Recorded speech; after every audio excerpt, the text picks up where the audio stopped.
Hey guys, good morning. Happy Friday. Coach Genty here. It's not Friday, it's Thursday. Happy Thursday.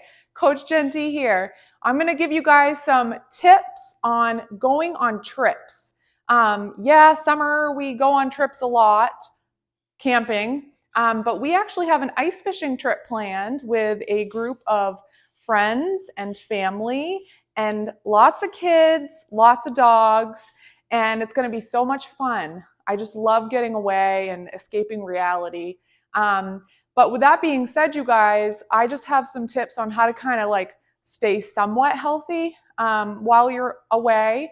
And these are kind of the tips that help me just like feel a little bit better about my choices. Remember, you're going on a trip somewhere fun. You're not going to be on point with nutrition like you would if you were at home following your regular routine of eating. You have less control. So I'm just going to go over some tips on things that help me stay on track, but also things that help my clients that I work with online stay on track. And we kind of work together to come up with like those non-negotiables for yourself. Like you're going on a trip, you're going somewhere fun, you're going on vacation. What are the top 3 non-negotiable things that you know that you can do and that you're sure you can do? Um, that might be something like drinking enough water, or that might be like getting X amount of steps in, or no matter what, I'm going to make sure I hit my protein, whatever it is. Find those 3 non-negotiable things that you're confident you can achieve when you're going on your trip. And that kind of helps you know, like, no matter what, you didn't fail because you stuck with your non-negotiables. So, a few tips. I've got 7 tips for you guys today on going on trips. So, number 1 is there is no such thing as perfection. You've got to be realistic. You don't have to be all in or all out during a healthy journey to still make progress, reach your goals, and feel your best. When you are going on like a trip or a vacation, you're like I said before, you're not going to be as on point with nutrition or movement as you are when you're following your regular routine. Like, there probably isn't going to be like lifting weights or going to the gym unless you make that a priority and have access to that.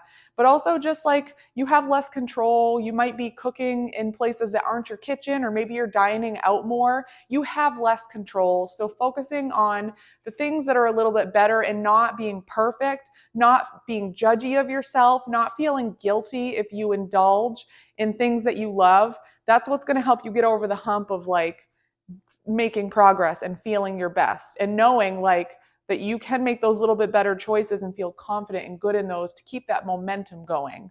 Number 2 is to prioritize protein.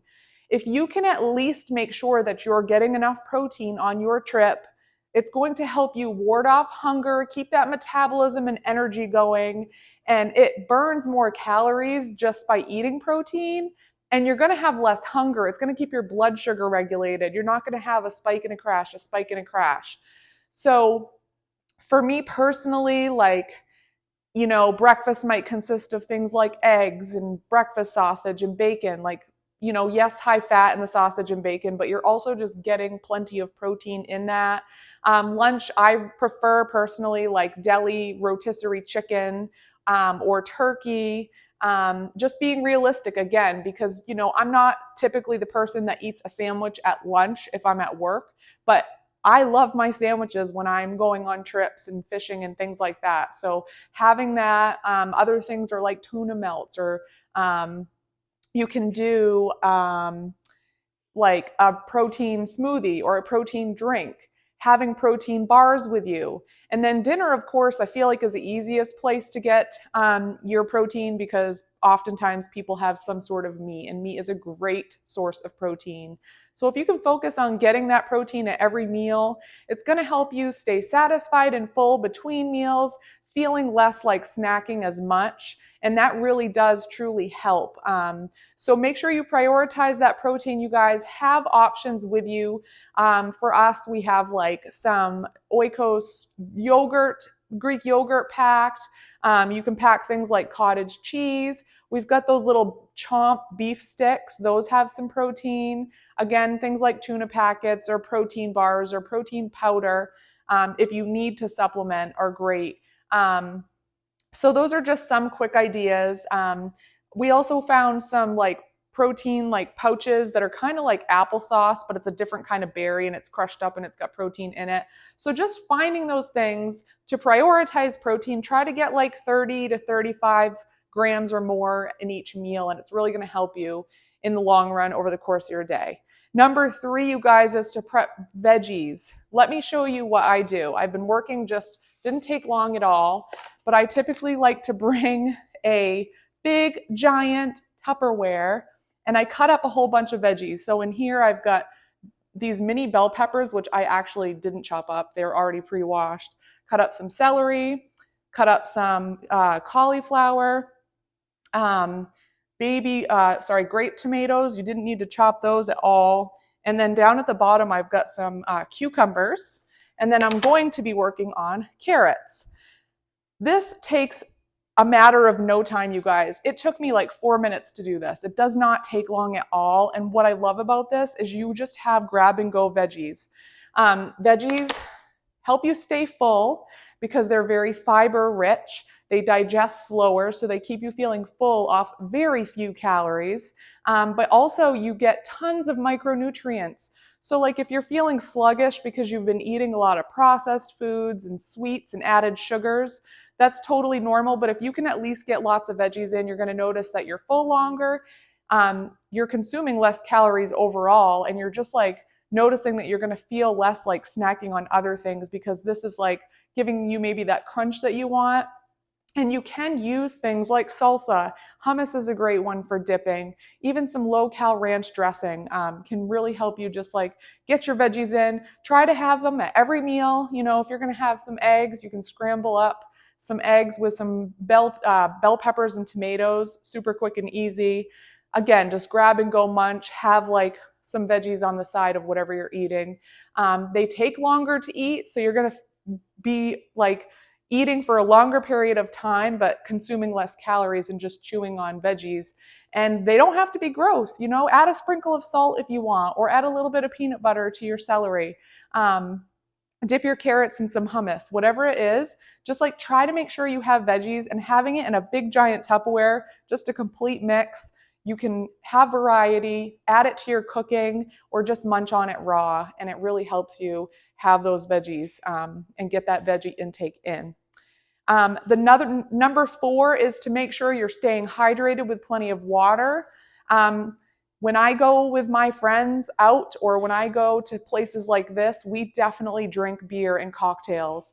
But that being said, you guys, what really helps you stay on track, or helps me stay on track personally, is always having something like this full of water all the time.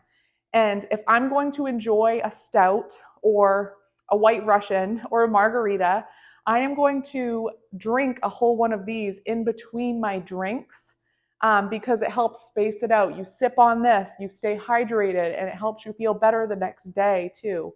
So stay very hydrated. My goal typically is to drink about 6 of these, which is 120 ounces of water a day.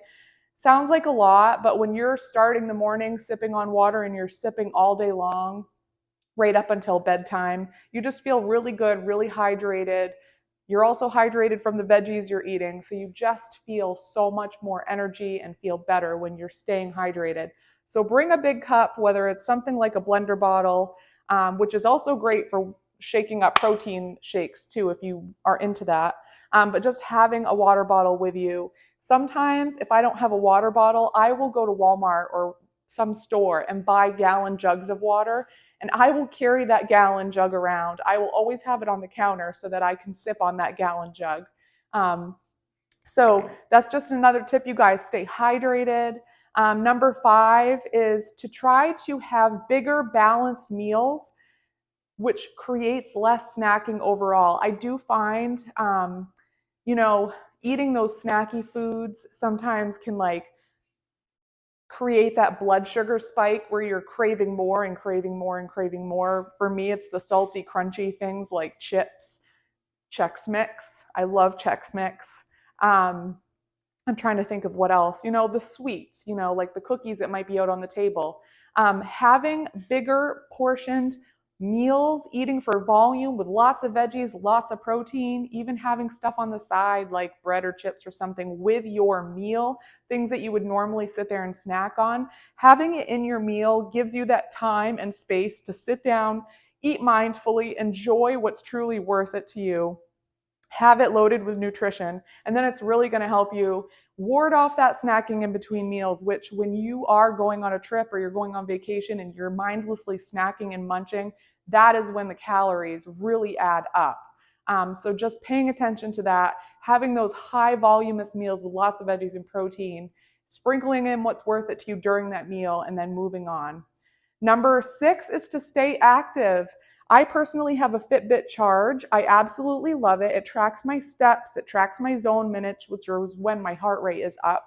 But it's really easy when you're on vacation to sit and lounge and be lazy and feel lazy and totally cool, right? I love my sitting around a campfire, or I love sitting around a table playing cards and games, or sitting with the kids watching a movie, whatever it is. But getting up first in the morning, like having your breakfast or whatever, and then planning something active for the day. For us, even though there's no ice on the lake, we're probably going to end up outdoors a lot. We will find places to go. Have yourself an accountability buddy. For me, my friends, Sarah and Lacey and Lindsay, will help us keep each other accountable to get up, go for a walk, take the dogs out to get active. Just make sure you prioritize that activity and squeeze it into your day. And if you do have something like this, like, it's actually quite easy when you are on vacation, if you move more and sit less, to get 10,000 steps. I know that sounds crazy, but I find even on the weekends, I get more steps than I do like on a weekday, because I have a standing desk, but I'm not moving a lot. On the days I'm home, I'm doing chores, I'm moving around, I'm taking the dog for a couple walks. So trying to focus on activity will help keep you busy doing other things besides eating junk food. And just overall give you more energy, keep your heart healthy, keep the blood flowing and pumping. And then number 7, most importantly, have fun. The reason I say this is because people, if you have New Year's resolutions to get healthier, you got to remember that you have to live your life. Nothing can be off limits or restricted forever. It doesn't feel good. It's not sustainable, right? So you've got to find ways to navigate the vacations, the fun times, the parties, the hanging out with friends, the spending time with family and having tons of desserts and celebrations and holidays around.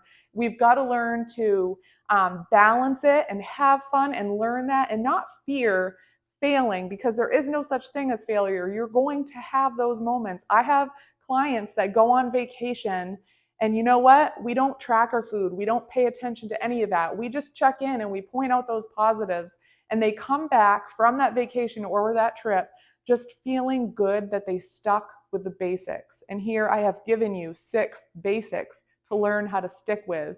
It's not going to be, you're not going to hit it off right perfectly the first time you try it, but writing down these tips, and next time you go on a vacation, be held accountable with your coach and check in and point out those positives on the list of 6 things. Like, what did I do better than I normally would? That's progress. I hope you guys have a good day. If you took any tips from here that you really think that you're going to try out, I'd love to hear from you. And I hope you guys have an awesome day. And don't forget to reach out to me if you guys are interested in online nutrition coaching. Here for you 24 hours a day. And we really customize the nutrition so that you can be flexible, you can live your life. You're not going to feel like you're on a diet, and you're going to be able to hit that progress. Have a good day.